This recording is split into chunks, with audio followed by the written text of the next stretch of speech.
Grandma Moses, a life painted in memory. When Mary Robertson Moses, beloved by the world as Grandma Moses, first dipped her brush into paint in her late 70s, few would have imagined that history was about to change. She was a widow, her hands stiffened by arthritis, her eyesight failing, her long life seemingly behind her. And yet, against every expectation, she created a second life, one filled with color, memory, and fame. By the time she passed away at the age of 101, she had become not only an artist but also an American legend. Early life, a farm girl with a spark. Mary Robertson was born on September 7, 1860, in Greenwich, New York, the third of 10 children in a large farm family. Her childhood was filled with work, feeding animals, hauling water, mending clothes, but she carried within her a restless spark. She loved to draw, and though her family had little money, she found ways to make her own art supplies. She crushed ochre and berries to make colors, sometimes mixing them with lemon juice. She drew barns, farm animals, and fields on newspapers, old recipe books, and even the backs of discarded wrapping paper. But in the 19th century, girls were not often encouraged to dream of being artists. At age 12, Anna left home to work as a hired servant for wealthier families. For the next 15 years, she scrubbed floors, cooked meals, and cared for children. She stored her artistic hopes in memory, believing they were impractical for a farm girl like herself. Marriage, motherhood, and loss. In 1887, Anna married Thomas Moses, a farmhand she had met while working in Virginia. Together, they settled on a farm in the Shenandoah Valley before returning to New York. They raised 10 children, though heartbreak marked their lives as 5 died in infancy. For Anna, motherhood was both joy and sorrow, but her resilience carried her forward. Farm life consumed her. She milked cows, churned butter, baked bread, canned fruits, and raised her children. She became known locally for her fine preserves and needlework, often winning prizes at the county fair. Yet art seemed far away, buried beneath decades of daily labor. The unexpected beginning. When Thomas died in 1927, Anna, now in her late 60s, remained on the farm, cared for by her children. She spent her evenings embroidering elaborate scenes of rural life, but arthritis soon made embroidery too painful. Searching for another outlet, she turned to painting. She started with simple supplies, leftover house paint and boards from the farm. She painted what she knew best: maple sugaring, barn dances, sleigh rides, quilting bees, and harvests. At first, she gave her pictures away or sold them for a few dollars at the local drugstore. But in 1938, fate intervened. Discovery. From county fair to New York. That year, a New York art collector named Louis Caldor was driving through Hoosick Falls, New York. In the window of a drugstore, he spotted several of Moses's paintings for sale. Intrigued, he asked where they came from, and soon discovered that she had entered 14 paintings in the local county fair. Caldor bought them all. Recognizing her unusual talent, Caldor brought her work to the attention of Otto Callier, owner of the Galerie Saint-Étienne in New York City. Callier, an Austrian émigré and seasoned dealer, instantly understood her significance. In 1940, he organized her first solo exhibition, titled What a Farm Wife Painted.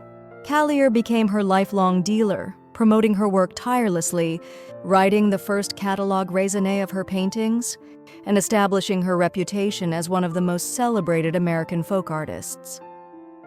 Style, painting memory. Grandma Moses's style is often labeled naive or primitive, but such words hardly capture its power. She did not use perspective rules or classical proportion. Instead, she painted as memory demanded. She began with the land, rolling fields, rivers, snowbanks, then added houses and barns, and finally, she populated the canvas with people. Her limited palette reflected both practicality and instinct: earthy greens, soft browns, whites for snow, punctuated by bursts of red or yellow. Her figures were small but full of activity. Children skating, women hanging laundry, men stacking hay, each scene pulsed with life. As one critic said, her canvases are filled with joyful, detailed chaos. In an era when modern art was turning abstract, Grandma Moses offered something different, a heartfelt window into America's rural past. Her work reminded viewers of a simpler time, community gatherings, shared labor, and the turning of the seasons. Rising fame. Her first exhibitions in New York drew immediate attention. In 1940, her work was displayed alongside established artists at the Museum of Modern Art. Critics hailed her as a genuine American voice, untouched by formal training, yet rich with authenticity. Through the 1940s and 1950s, her fame exploded. Her paintings were reproduced on Christmas cards, calendars, and textiles, spreading her name far beyond art galleries. Norman Rockwell admired her and painted her for the cover of the Saturday Evening Post. Some critics compared her to Henri Rousseau, the French naive painter, noting how both turned simplicity into beauty. In 1949, President Harry Truman presented her with the Women's National Press Club Award. In 1953, President Dwight Eisenhower welcomed her to the White House. By her 100th birthday in 1960, the governor of New York declared September 7th Grandma Moses Day, and Life magazine featured her story as a national treasure. A legacy that outlived her. Grandma Moses died on December 13, 1961, at the age of 101. Over her final 3 decades, she had painted more than 1,500 canvases. Her works entered the collections of the Smithsonian, the Metropolitan Museum of Art, and countless private homes. She had become more than an artist. She was a symbol of perseverance, of creativity that defies age. Otto Callier, her great champion, later wrote that she embodied the spirit of America's heartland, and her art remains a cornerstone of American folk painting. Today, her works continue to inspire both scholars and ordinary admirers, proving that the human spirit never truly retires. Conclusion: the late bloom of genius. The story of Grandma Moses is not only about art, it is about endurance, courage, and the miracle of second chances. She was a farm girl who loved to draw but had no time for dreams. She was a mother who endured grief and hardship. And she was an old woman who, against all odds, painted herself into history. Her life whispers a lesson. It is never too late to begin again. With a brush in her hand, she transformed memory into masterpiece, turning the quiet rhythms of farm life into timeless works of art.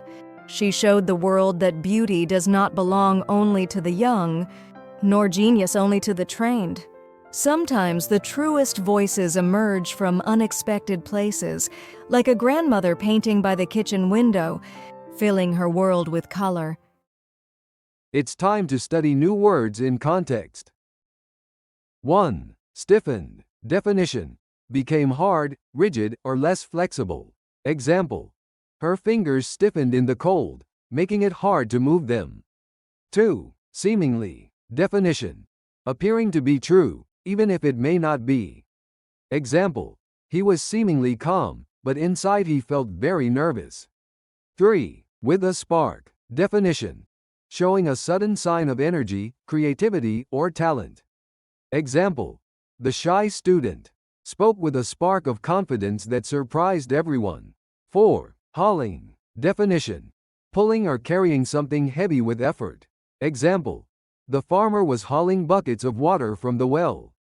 5. Ochre. Definition: a natural earth pigment, usually yellow, brown, or reddish. Example: the artist mixed ochre with water to make paint for the picture. 6. Discarded. Definition: thrown away because it is no longer wanted or useful. Example: she picked up a discarded newspaper from the street. 7. Scrubbed. Definition: cleaned something by rubbing it hard, usually with a brush. Example: he scrubbed the dirty dishes until they shone. 8. Impractical. Definition: not sensible or realistic, difficult to use or do. Example: Buying a sports car was impractical for a family of 6. 9. Farmhand. Definition: a worker who helps with farm chores and labor. Example: the farmhand rose at dawn to feed the animals. 10. Resilience. Definition: the ability to recover quickly from difficulties or setbacks. Example: her resilience helped her keep going after many failures. 11. Churned. Definition: stirred or worked cream or milk to make butter. Also means stirred violently. Example: she churned the cream until it turned into butter. 12. Embroidering. Definition: decorating cloth with stitched patterns or pictures using thread. Example: the grandmother spent evenings embroidering flowers on a tablecloth. 13. Embroidery. Definition: the art or craft of making stitched designs on fabric. Example: the dress was decorated with delicate gold embroidery. 14. Outlet. Definition: a way of expressing feelings, energy, or creativity. Example: writing poetry was an emotional outlet for him. 15. Quilting bees. Definition: social gatherings, usually among women, where people make quilts together. Example: the neighbors met at the quilting bee to sew and share stories. 16. Intervened. Definition: became involved in a situation to change or stop it. Example: the teacher intervened when the students began arguing. 17. Intrigued. Definition: very interested or curious about something unusual. Example: she was intrigued by the mysterious letter in her mailbox. 18. Émigré. Definition: a person who leaves their country to live in another, often for political reasons. Example: the émigré artist found freedom to paint after leaving his homeland. 19. Seasoned. Definition: experienced and skilled after a long time in practice. Example: the seasoned teacher knew how to calm the noisy classroom. 20. Raisonné. Definition: a detailed and organized list of an artist's works, usually with explanations. Example: the scholar published a catalogue raisonné of the painter's art.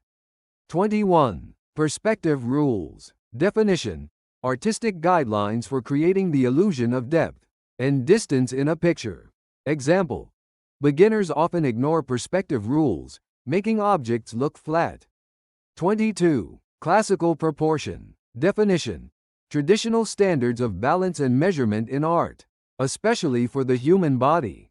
Example: the statue followed classical proportion, with perfectly balanced features. 23. Abstract. Definition: art that does not try to represent real objects, but uses shapes, colors, and forms instead. Example: the abstract painting was filled with bold colors and strange shapes. 24. Heartfelt. Definition: deeply sincere and full of genuine emotion. Example: she gave a heartfelt thank you speech to her teachers. 25. Authenticity. Definition: the quality of being real, genuine, and true. Example: the authenticity of his words made people trust him.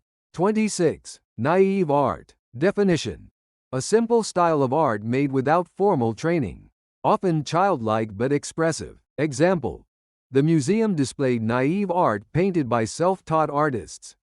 27. Perseverance. Definition: steady effort and determination, even when facing difficulties. Example: with perseverance, she finished college despite many obstacles. 28. Defy. Definition: to resist, go against, or challenge something. Example: the young climber wanted to defy gravity by scaling the cliff. 29. Champion. Definition: a person who strongly supports or defends someone or something. Example: the lawyer became a champion of human rights. 30. Endurance. Definition: the ability to keep going over a long time, even when tired or in pain. Example: running a marathon requires great endurance.